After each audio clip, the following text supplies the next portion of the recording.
drums.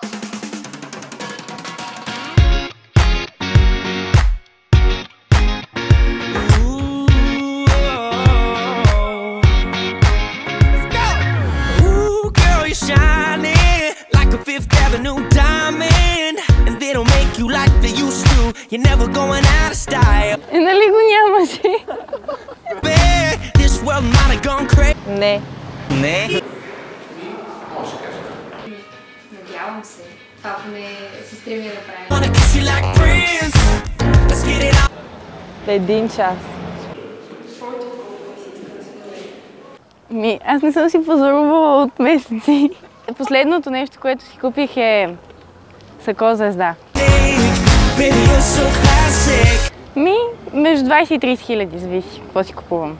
Ами аз си парам в изгодното пазаруване и секонд-хенд магазините, така че не е много. Вярно ли е, че гардеробът струва колкото едно следване в Америка? Това го казват някои хора, вървят такива слухове, ама не е вярно. Като например?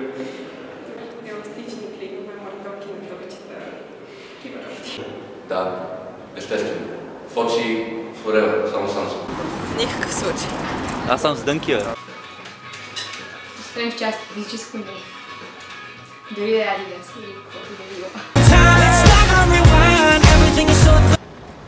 Да няма повече от 3 цвята, чанта и обувките да са в тон, излишно да има пухче. Според мен не се комбинират повече от 3 цвята. Чорапи с сандали не е хубаво. И другото е да се носят някакви аксесуари. Няма правила в обличането. Да имаш хубави обувки, да имаш нещо, което носиш винаги и с това да те запомня. Може да само аксесуари, да имаш хубав парфюм.